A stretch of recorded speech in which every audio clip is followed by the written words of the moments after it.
आप सभी को नमस्कार। आज मैं आप सभी के समक्ष एक शिक्षाप्रद कहानी लेकर आई हूँ कि यमराज ने बताया अच्छे लोग दुखी और पापी लोग सुखी क्यों रहते हैं। तो श्रवण करते हैं। अच्छे लोग हमेशा से ही दुखी क्यों रहते हैं और पापी पाखंडी लोग सुखी क्यों रहते हैं। तो इन प्रश्नों का उत्तर आप लोगों को एक धार्मिक कथा के माध्यम से बताने जा रही हूँ, जो बहुत ही ज्ञानवर्धक है, इसलिए वीडियो को पूरा जरूर देखें। तो चलिए कथा को शुरू करते हैं। तो एक बार की बात है, एक नगर में अपनी 3 बेटियों के साथ एक विधवा स्त्री रहती थी। जवानी में ही उसके पति गुजर गए और 3 बेटियों का पालन पोषण करने की जिम्मेदारी उस अबला नारी पर आ गई थी। अपनी बेटियों को लेकर वह विधवा नारी कहाँ जाती। बेटियों को अकेला छोड़कर वह कोई काम भी नहीं कर पा रही थी। ऊपर से समाज की उल्टी सीधी बातें उसे सुननी पड़ती थी। बेबस लाचार उस महिला का कोई भी सहारा नहीं था।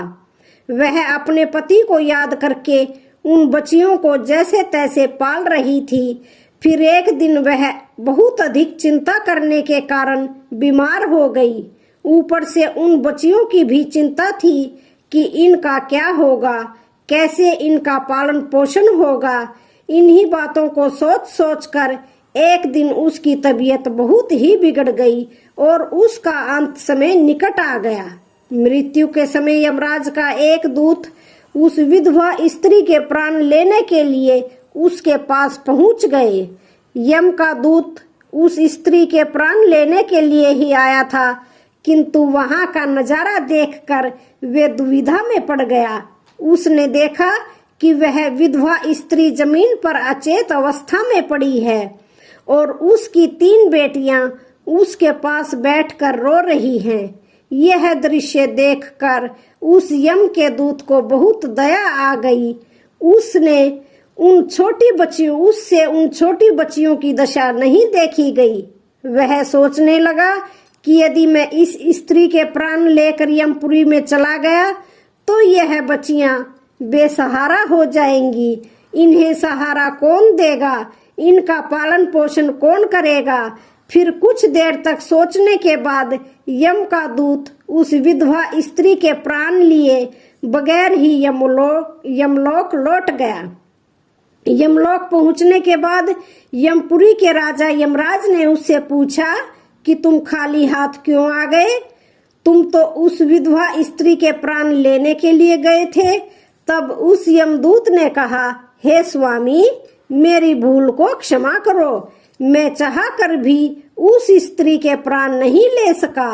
मेरी जगह पर अगर आप भी होते तो शायद आप भी उस स्त्री को जीवन दान दे देते। मुझसे उस विधवा स्त्री की मासूम बच्चियों का दुख देखा नहीं गया। जब मैं प्राण लेने गया तो मैंने देखा कि उस विधवा स्त्री की 3 छोटी छोटी बच्चियां हैं और वे भी सभी उनकी माँ के शरीर से लिपट कर रो रही थी। यदि मैं उस स्त्री के प्राण लेकर चला आता तो उन बच्चियों की देखभाल कौन करता, उन्हें भोजन कौन कराता। मृत्यु लोक पर रहने वाले मनुष्य अत्यंत स्वार्थी और मतलबी हैं। कोई भी उन बच्चियों की मदद नहीं करता। यमदूत बोला, हे धर्मराज, मेरी आपसे विनती है कि आप उस विधवा स्त्री को कुछ समय के लिए जीवन दान दे दीजिए ताकि वह अपनी बच्चियों का पालन पोषण करके उनको बड़ा कर सके। यमदूत की ऐसी बातें सुनकर धर्मराज ने कहा, हे दूत, इस संसार के सभी प्राणियों की मृत्यु निश्चित है, किए गए समय पर ही होती है। ना कोई किसी की आयु घटा सकता है और ना कोई बढ़ा सकता है। ना तुम किसी को जीवन दान दे सकते हो और ना समय से पहले किसी के प्राण ले सकते हो। जिसके भाग्य में जो लिखा होता है वह उचित ही होता है। तुम किसी के भाग्य को नहीं बदल सकते। तुमने आज सृष्टि के नियमों का उल्लंघन किया है। तुमने बहुत बड़ा अपराध किया है, इसलिए तुम्हें इसका दंड अवश्य भोगना पड़ेगा। जाओ, अब तुम पृथ्वी लोक पर मनुष्य के रूप में जन्म लो और अपने द्वारा किए गए अपराध का दंड भोगो। फिर उस यमदूत ने कहा, हे प्रभु, धरती लोक पर से मेरा उद्धार कब होगा और कैसे होगा? तब धर्मराज जी कहते हैं, हे दूत, धरती पर जाकर जब तुम 3 बार अपनी मूर्खता पर खिलखिलाकर हंस लोगे तब तुम्हारा उद्धार हो जाएगा। तो इतना कहकर धर्मराज ने उस दूत को धरती पर धकेल दिया। वह धरती लोक पर मनुष्य शरीर में आ चुका था। उसके शरीर पर वस्त्र नहीं थे। मृत्यु लोक का एक नियम है कि जब कोई मनुष्य जन्म लेता है तो उस समय वह नग्न होता है, इसलिए वह निर्वस्त्र ही एक सड़क के किनारे ठंड में पड़ा था। फिर वहीं से एक मोची गुजर रहा था। वह मोची ठंड से बचने के लिए अपने बच्चों के लिए कपड़े लेने जा रहा था। रास्ते में ठंड में एक नग्न व्यक्ति को देखकर उसे दया आ गई। उसने अपने बच्चों को तो कपड़े नहीं दिए, लेकिन उस यमदूत को कपड़े और कंबल खरीद कर दे दिए। वह यमदूत बोला, हे भाई, आपने मुझे कपड़े और कंबल देकर बहुत बड़ा उपकार किया है, पर मेरा तो ना कोई घर है, ना परिवार है और ना मेरे पास भोजन का कोई साधन है। तब मोची बोला, भाई, तुम मेरे साथ चलो, मैं तुम्हें भोजन और काम दिला दूंगा। फिर वह मोची उस यमदूत को लेकर अपने घर पर पहुंच गया। उधर मोची की पत्नी ने देखा कि उसका पति बच्चों के लिए कपड़े लाने के लिए गया था, लेकिन वह तो कुछ नहीं लाया, उल्टा एक आदमी को घर पर लेकर आ गया है। यह देखते ही उसकी पत्नी बहुत गुस्सा हो गई और उस मोची के साथ लड़ने झगड़ने लगी और उसे भला बुरा कहने लगी। यह देखकर वह यमदूत बहुत जोर जोर से हंस पड़ा। यमदूत को हंसता हुआ देखकर वह मोची बोला, भाई, तुम हंस क्यों रहे हो? ऐसा क्या देख लिया आपने? तब वह यमदूत बोला, भाई, मेरी हंसी का रहस्य मैं आपको अभी नहीं बता सकता, समय आने पर मैं आपको बता दूंगा। फिर वह यमदूत उस मोची के घर पर रहने लगा और उसने मोची का सारा काम भी सीख लिया। वह यमदूत उस मोची के घर पर काम करने लगा और बहुत सुंदर जूते बनाने लगा। तब से मोची के जूते और चप्पल खूब बिकने लगे। मोची के जूतों की तारीफ पूरे राज्य में होने लगी। मोची भी इससे बहुत अधिक धनवान बन गया। यहाँ तक कि बड़े बड़े राजा महाराजा भी उस मोची के पास से जूते बनाकर लेने लगे। जब से वह यमदूत उसके घर पर आया था, तब से मोची की किस्मत ही चमक गई थी। उसके घर में धन की कोई कमी नहीं रह गई थी। फिर एक दिन अचानक राजा का एक सैनिक चमड़ा लेकर मोची के पास आया और बोला, देखो मोची, हमारे महाराज इसी चमड़े से बने जूते पहनना चाहते हैं। यह चमड़ा बहुत कीमती है, तो इसके ठीक से एक जोड़ी जूते तैयार कर दो। यह चमड़ा बिल्कुल भी खराब नहीं होना चाहिए। ध्यान रहे, इस चमड़े से अच्छे जूते बनाओ। राजा का सैनिक मोची को वह चमड़ा देकर वहां से चला गया। इधर मोची ने भी यमदूत को समझा दिया कि देखो, यह महाराज के जूते हैं, इसमें कोई गलती मत करना।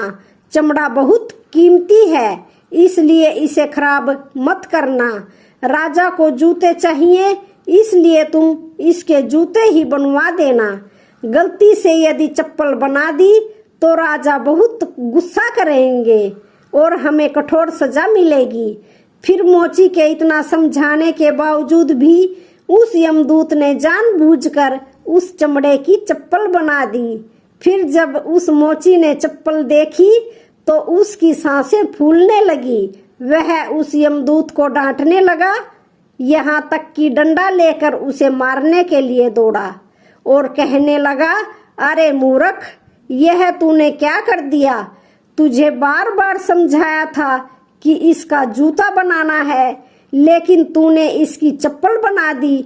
अब राजा हमें नहीं छोड़ेगा, तू भी मरेगा और तेरे साथ मैं भी मारा जाऊंगा। वह हमारे पूरे परिवार को सूली पर चढ़ा देगा। मोची को अत्यंत दुखी देखकर यमदूत एकदम से खिलखिलाकर हंसने लगा। उसे हंसता देखकर मोची बोला, अरे मूर्ख आदमी, सारा काम बिगाड़ कर अब हंस रहा है। तब यमदूत ने बोला, वह देखो, जूते लेने के लिए राजा का सैनिक आ रहा है। सैनिक को देखकर मोची के हाथ पैर फूल गए कि अब यह जूते मांगेगा तो मैं कहाँ से दूंगा। तब तक वह सैनिक पास में आ गया और बोला, हे मोची भाई, कल जो मैं तुम्हें चमड़ा देकर गया था उसके जूते मत बनाना, चप्पल बना देना, क्योंकि राजा साहब का देहांत हो गया है और यहाँ की प्रथा है कि मरने वाले व्यक्ति को चमड़े की चप्पल पहनाकर अंतिम क्रिया की जाती है। तो सैनिक की बात सुनकर मोची को ऐसे लगा जैसे मरे हुए शरीर में फिर से प्राण आ गए हों। उसके हाथ से डंडा छूटकर जमीन पर गिर गया और उसने यमदूत के पैर पकड़ लिए और उससे माफी मांगने लगा। यमदूत मोची की इस हरकत पर बहुत जोर जोर से हंस रहा था। मोची ने पूछा, हे भाई, अब तुम क्यों हंस रहे हो? तब यमदूत बोला, हे भाई, समय आने पर मैं अपने हंसने का कारण बता दूंगा। फिर एक दिन के बाद मोची की दुकान पर 3 नौजवान लड़कियां एक बुढ़िया के साथ आई थी। उन तीनों लड़कियों की शादी होने वाली थी। वे अपने लिए जूते का नाप देने आई थी। उन लड़कियों को देखकर यमदूत ने पहचान लिया कि यह वही तीनों लड़कियां हैं जिनकी माँ को ना ले जाने के कारण आज मैं अपने किए की सजा भोग रहा हूँ। पर यह लड़कियां तो अब जवान हो चुकी हैं, काफी सुंदर भी हैं, किसी अच्छे घर में पली बड़ी मालूम पड़ रही हैं। तब यमदूत ने उस बुढ़िया से पूछा, हे माता, यह तीनों कन्या कौन है? तब उस बुढ़िया ने कहा कि इनकी माँ बचपन में ही इन्हें छोड़कर चल बसी थी, इनका कोई सहारा नहीं था, तो मैंने इन्हें अपने पास रख लिया। मेरे पास करोड़ों की दौलत है, पर दुर्भाग्य से मेरा कोई नहीं है, तो मैंने इन्हें अपने पास रख लिया, इन्हें पढ़ाया लिखाया, इनकी परवरिश की। आज बहुत ही ऊंचे घराने में इनका विवाह करने जा रही हूँ। लड़कियों का भाग्य देखकर यमदूत सोचने लगा कि परमात्मा जो करता है अच्छा ही करता है। यदि उस समय इनकी माँ नहीं मरती तो यह तीनों भयानक गरीबी भूखमरी में पड़ी रहती।